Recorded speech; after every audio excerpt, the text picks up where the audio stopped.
Hello and welcome back to Block Talk, the show where the guests get better every week and I get worse. I'm your host with the most green phlegm, and I think 125 is unironically the best MC version. My next guest is someone I hope you're all familiar with. He's quit modding more than my dad quit smoking. Please give a warm welcome to the stage, Asie.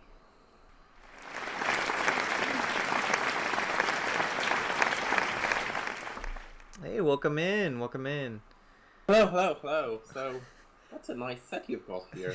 Thank you very much. Yeah, I feel like I've known you forever because I basically we've been talking for a long time on IRC Discord, well IRC mostly prior to this, and then this is my first time probably actually talking to you, I think. But how you been? How you been, man? I've been alright, a bit busy doing tech support immediately after I woke up. It's not exactly the best way to start a day, but it's alright. This is the life of a modder. Um, so what are you known for? What do you like? Who are you? I guess for people that don't know you in the community. Yeah, so I'm AC. I tend to, when people ask me this question, I tend to say I'm a meme.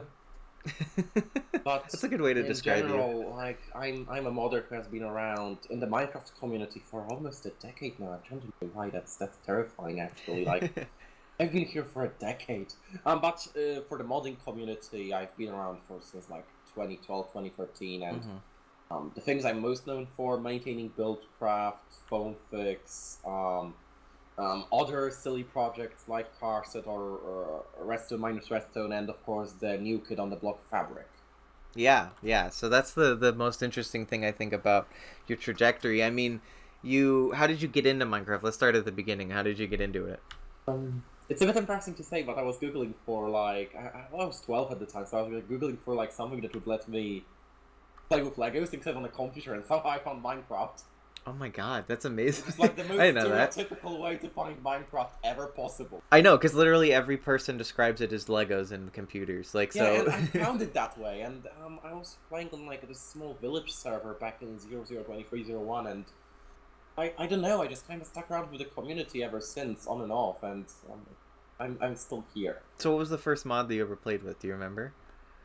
I think it was on Minecraft 1.1. I didn't really play with a specific mod.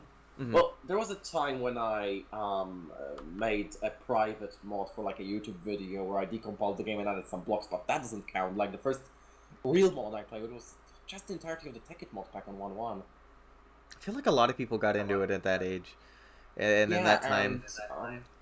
and the reason I got into modding is actually because of Equality Exchange 2. Okay, all right. I mean, that's a fun one to get into. So you remember in about 1.2.3, there was this exploit with blaze rods and blaze powder. Mm-hmm. We had LXE2 and EE2, and they had different conversion rates. Yep, you can make infinite. And so I was running a small server, and then this person came along and just decided to use the exploit, and I didn't know about it, and I wondered where did they have like 2 billion EMC from? And what happened next is like the bug was reported, and it would be fixed eventually. But I wanted to keep running the server, and I didn't want anyone else exploiting it. So I took E2 and I figured out how it works, and I changed the value so that it would match IC2.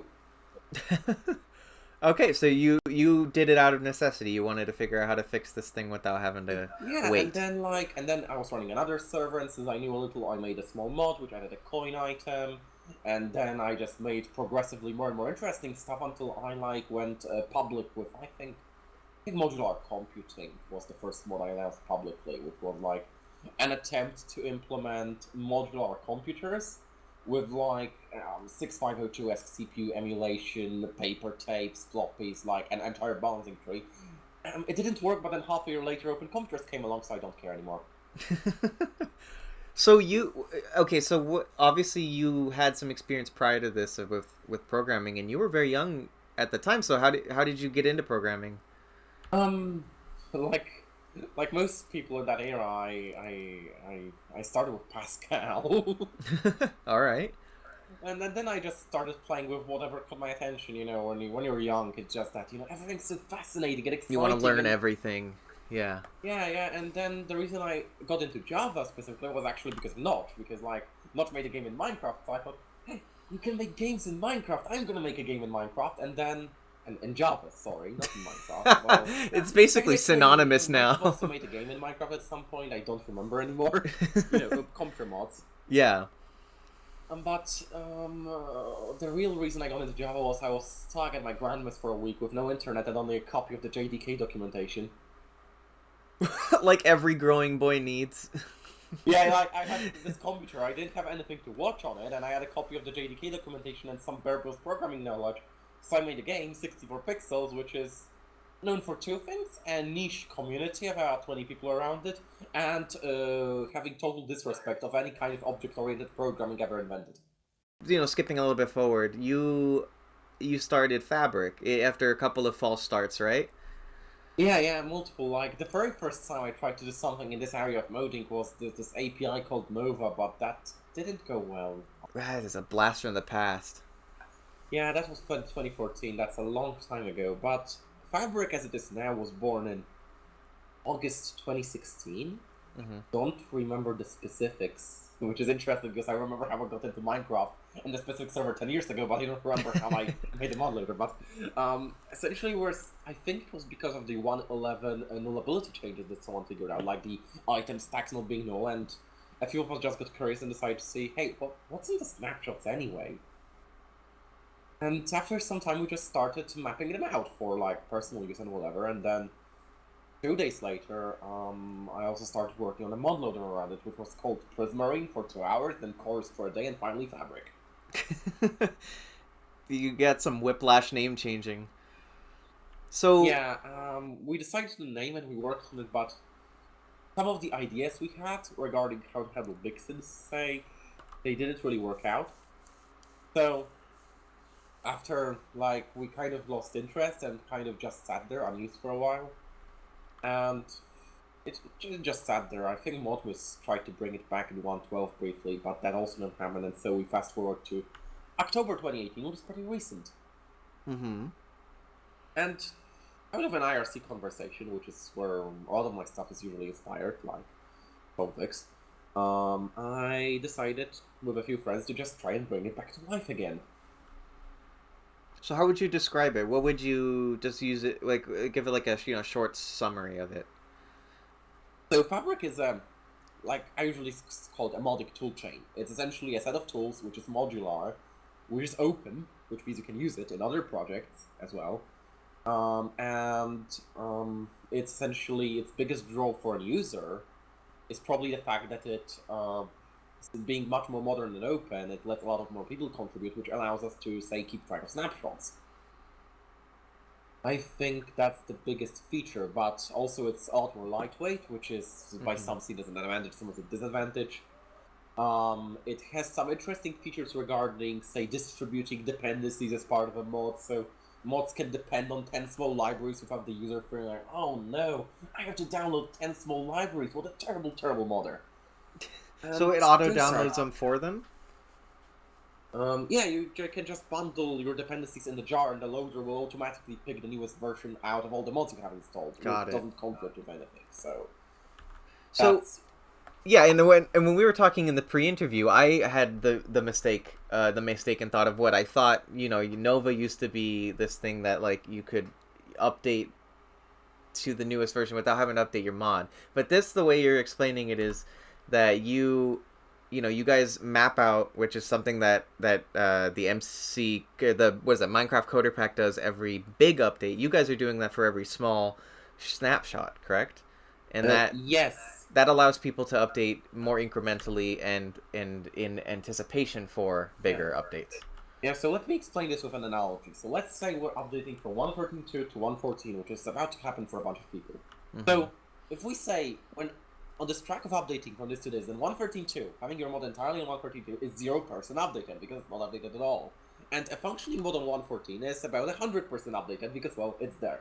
Yeah. So Mojang always releases snapshots, which are quite literally snapshots of their development tree, and say the first snapshot, which usually comes out 3 or 4 months after they've done the big refactors, it's usually about 50% of the way there. And then they incrementally we inch a few percent each time, which makes the subsequent updates pretty easy for us and for modders. So by the time the pre-releases come along, which is like a week or two early, you're like 99% updated, and there's only minor cosmetic changes, which in the end allowed most of the modders in our community to have their pre-release mods just work with 1.14 release, which allowed us to release a mod pack 14 minutes after 1.14 came out. Right. That's what I've been showing on the screen this whole time. I'm gonna show this mod pack that you guys have up available on your website. It's crazy. Like it feels surreal because I'm so used to that grind of like new version comes out. Okay, now I gotta wait for the next like I don't know 3 months for to even be able to play anything. So like this was weird. It was being able to play it really quickly. Yeah, so the main thing here is like we're not fixing the issue of updating mods. We wish we could fix it, but we're Right. not that clever. Right. The problem with solutions like Nova was A, the fact abstractions are never perfect, B, it tried to chew off a bit too much, because we're also trying to target other potential games. And C, most importantly for me leaving, it was performance. All those abstraction layers, they don't come free, and anyone who upgraded from like 1.25 to now knows that abstractions aren't free, and greater flexibility often comes at the cost of performance. Right. Yeah, you'd be further and further away from the the bare metal. Yeah, but what we're doing is we're essentially trying to shift the churn rather than get rid of it. So instead of like this step where first vanilla comes out, then mappings come out, then Forge or Lightloader or Modloader or whatever you're using. If you're using Modloader, then excellent job. That's really impressive in this age. um, when it comes out, and then finally modders start updating their mods, which is usually like 2 or 3 months ahead. And what we're saying is, what if you, instead of starting 3 months after Vanilla, you started 3 months before Vanilla? Exactly. Yeah, that was what I think it needs to be hammered home with that like that right there is what kind of differentiates you. Yeah, like, the idea here is essentially that kind of got lost in the messaging because we're only available for 1.14 snapshots. It will be more visible in the 1.15 frame, but when 1.15 comes out, we plan to be maintaining both 1.14 for like additions and bug fixes and 1.15 snapshots. And then most modders, in our view, should have a stable mod on 1.14, and then start experimenting with us on 1.15, which means that by the time Fabric for 1.15 comes out, the mods are already done. They can just be pushed because we've figured out all the weird things in 1.15 as we went along. We've had a lot of discussions with modders, and we had like half a year to prepare. Do you do you see yourself as a not a Forge killer, but a Forge rival? Do you see yourself as that? It's a good question. Like, definitely the community seems to see us that way. That's for certain. I've read a lot of messages which essentially fear a bit of a like civil war, as I've heard it quoted. I'm quoting here between Ford and Fabric. I'm a bit ambivalent on what that's gonna happen, and that's also what like kind of delayed the existence of Fabric for a while. But um, like technically, if you go by the user angle, then from a user's perspective, we kind of are rivals. And it remains to be seen what happens from the developer perspective. There are some talks of trying to get Fabric to run on top of Ford. There's some ideas some people are sharing to get the Fabric mods to work, but the thing is, those solutions are never going to be perfect. Anyone who tried to run Forge and Bucket together knows how weird things can get when you have two APIs with very different assumptions. Yeah, absolutely. And I don't know. I guess it really is like in anything else, any other standard. It's going to be up to the users and to the developers a bit more importantly to be able to get on board.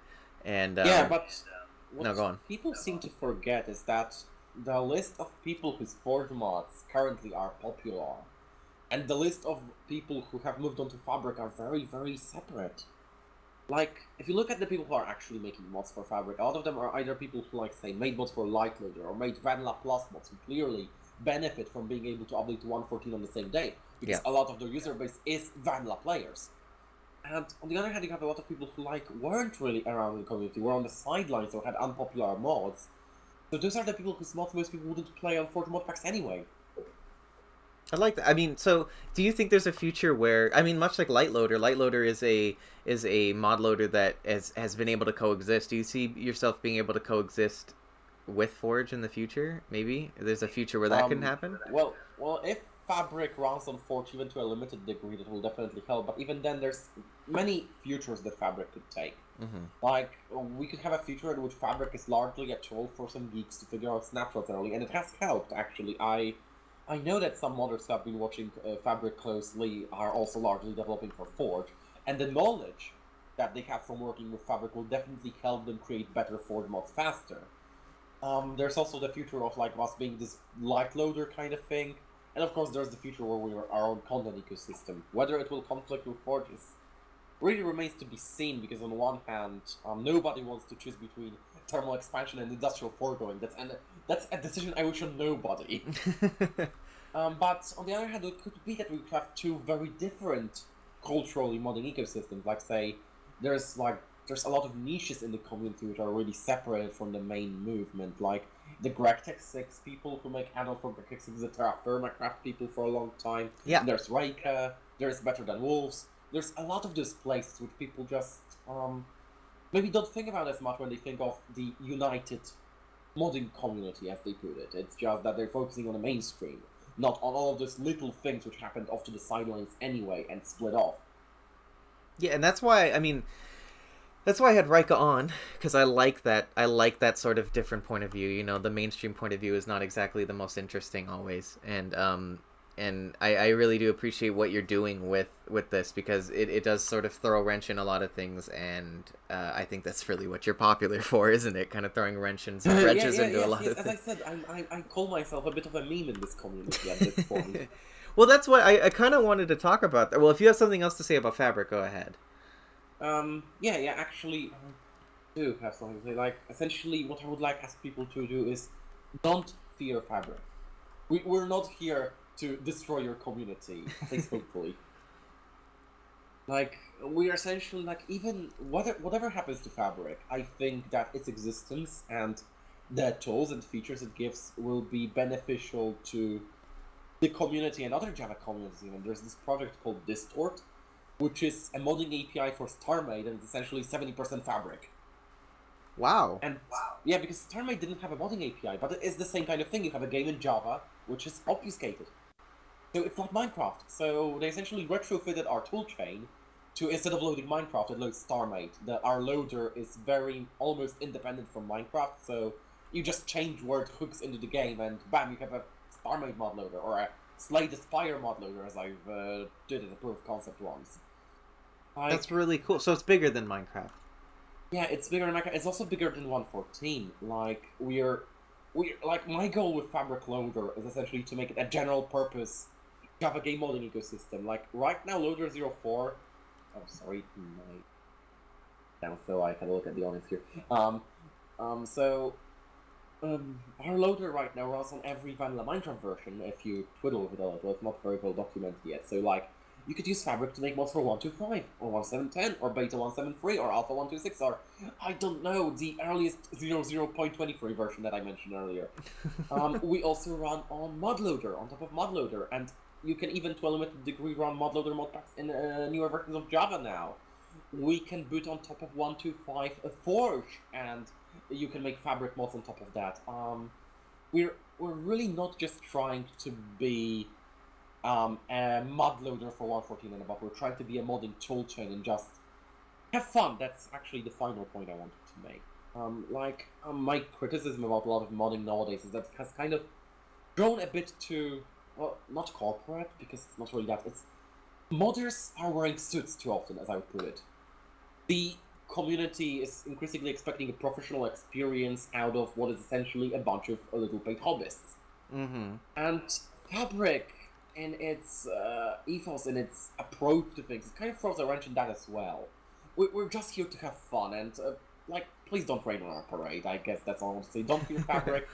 Even if we go under, I think Fabric was a success, because A, it showed that there's different ways to do things, and B, its tools can be used even if Fabric stops existing. Say, you can still use our mapping toolkit to figure out new versions early. You can still use our loader to mod other games. You can still use the API to port it quickly at any time, just like we've done with 1.11 to 1.13, just as an early port, in case it's needed. Fabric is a set of tools. It's like a sandbox. You can do whatever with it. we're just trying to have fun here, okay? And that's all I wanted to say.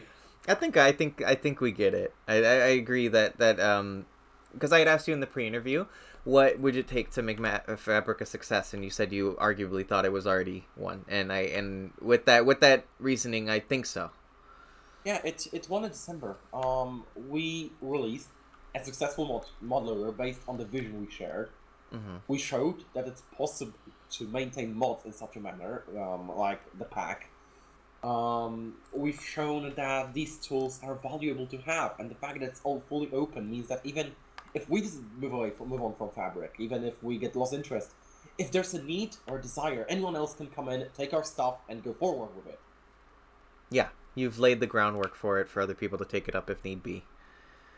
Um, well, you did mention in the middle of all that that you had one issue with the modded community, and since you're the drama guy, I do have a couple of drama questions for you. What would you change if one? Hey, buddy, you know it was coming. If Yeah, what I know. would you... I knew it. I knew what I was signing up for. if you could change one thing about the Minecraft modding community, what would it be? One thing. I don't know. I would try to ask the genie for more things to change first. All right, well, okay, you get three.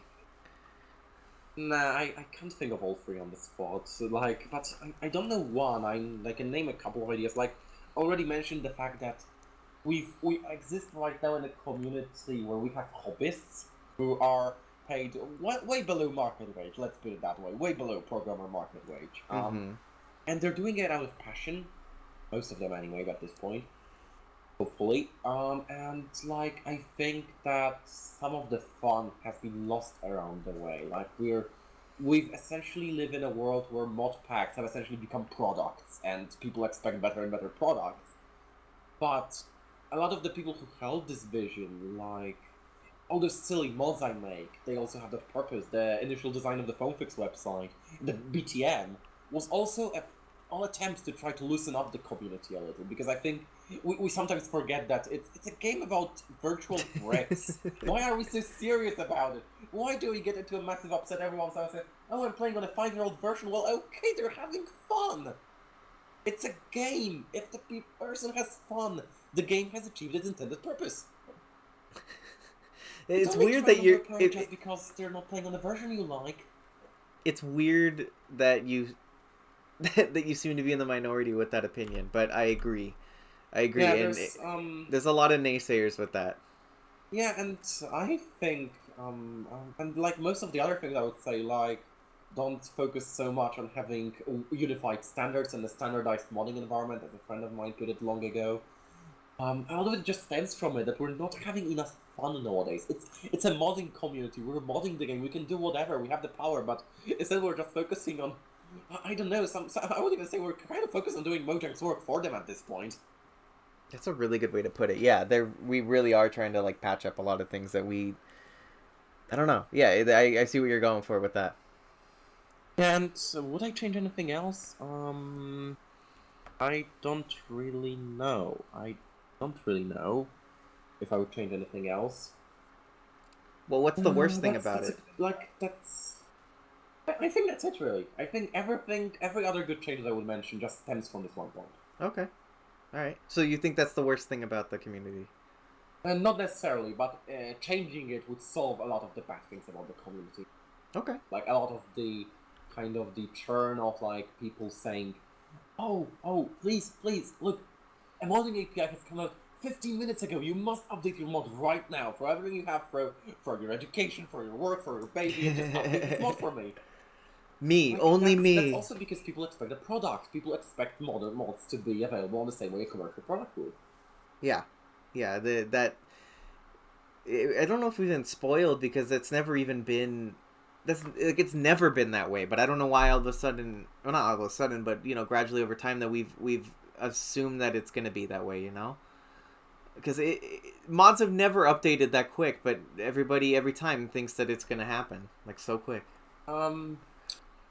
Yeah, it's just that I don't know. There's people who like people have different interests in the community because you have like the Art of the Beast community, which largely focuses on those finished products, but that's just a part of the community. There's people who just play with a few mods and they are perfectly content with it. There's people who play with Optifine and don't complain. Mm-hmm. Yeah, there's people that And play with like vanilla so, plus mods. yeah. So like for us, it's that mod packs take years to update. It's not that way for everyone. Yeah. So those people would ask for mods to be updated early. Say, if you want, say, some kind of enchanting expansion to your game and nothing else, you would just go to the modder and ask them to update it. That's a fair And assessment, I'd say. yeah, it's just that we kind of live in a bubble where we think that our community, our way of looking at modding is the be-all end-all way, and that's just not true. We have the massive server plugin community, which we usually think nothing about, but it's does some Dude, really amazing things. it's bigger I've than seen ours, that's for I've sure. seen a 1.8 plugin which added pipes, like with models and everything somehow. There's modders using resource packs to add custom items by using some clever hacks. There's a CTM resource pack for 1.14 right now, which actually implements limited connected textures with no mods. That's amazing. I didn't know that. You're gonna Yeah, have to send me the a link to Datapad that. community, the server plugin community, the East Asian modding communities, which are also very disjointed from ours in many ways culturally. Mm-hmm. There's just so much stuff, but most of us think that, like, in the community around here, just feels like the world begins and ends at the Feed the Beast ecosystem. You know, adjacent things. Yeah, that is. Yeah, I think that's what you mean. I think that's what a really great point with the. There's a bubble. There's definitely a bubble.